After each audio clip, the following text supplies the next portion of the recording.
Any of these roles all involved a great deal of thought and a great deal of collaboration and conversation. Sarah is one of those people where she goes, I wonder what they're interested. Onto the soundstage the day of the tests, he was singing God, I Hope I Get It from a chorus line as we walked in, and laughing and in great spirits and completely at ease. And he got in front of the camera and started singing the lines. Yeah, and Sarah Finn is responsible for all of these amazing actors and actors that we brought into this. Sarah Finn, you know, our casting director, she has such a good eye for what Marvel looks for and what they need in their actors to make these movies. That remotely sort of lean in on the one thing that we said about that particular character. And then she opens these brand new horizons that we weren't even thinking of. She's a great listener. I think hiring Robert Downey Jr. Was the best decision we've ever made.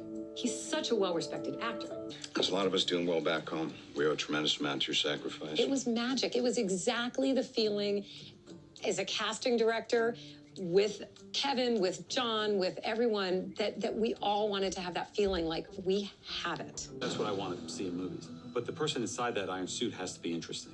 Going back to Favreau and Robert Downey Jr. and the founding moments of Marvel Studios, we said, we want the hero to be as interesting out of costume as they are in costume. I assure you the day weapons are no longer needed to keep the peace all happily transist to manufacturing bricks and beams for baby hospitals, making hemp pants and the like. But until that time, can I get you a drink? That we wanted. And I don't think at that point Scarlett had done a lot of stunt work or action as an actress. I had been a fan of Karen. She came and she had auditioned for Agent 13 in Captain America. Find this. That thrift store I thought you liked. Sebastian Stan had auditioned for Captain America, but we felt there was a bit of darkness there. He ended up being Bucky. Tom Holland went through many auditions with me on tape because he was shooting something, having notes. So he was definitely someone who was emerging. But I think that it was his screen test with Downey that was really the game changer. I think that was really the turning point in the casting process. We're going to see who inhabits the character in the most exciting way. And that was what helped us find it. Basically asking him not to hit me with it. I had seen Tom, so I knew the caliber of talent he had, and I also knew he was a dancer. Sarah Finn has a knack for finding and discovering talent. Who else knows? Who knows? No, nobody. Not even your actually kind of hot aunt? Hey, no. She knew she'd freak out. And when she freaks out, I freak out. And just it's not good. I was separated from David, and Simon was nowhere to be found. Oh. Wait. When I discovered an especially rare breed of butterfly.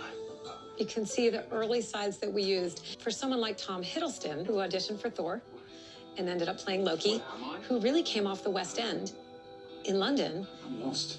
And moved into Thor to be the villain. People that bring a sense of joy to their work. We were kind of casting Cap and Thor almost in an overlapping period. And there was something so interesting, and it wasn't quite a fit, but there's something so endearing. Yes, sir. He has so much heart. So she came in and auditioned. The disdain that brims in you for our way of life, but I am at my brim. And Karen having kind of this cherubic beauty mixed with the darkness that she was able to convey. He came in, if you can believe it, and auditioned for Drax. He played him like a king. From that day, every cell in my body united in one single purpose of one day destroying the man who took everything from me. He did an audition for Captain America. We're already devising a strategy. Yeah, by the time you do, Jimmy could be dead. How do you know he isn't already? Well, I don't. I'm not going to sit around here and wait for someone to tell me.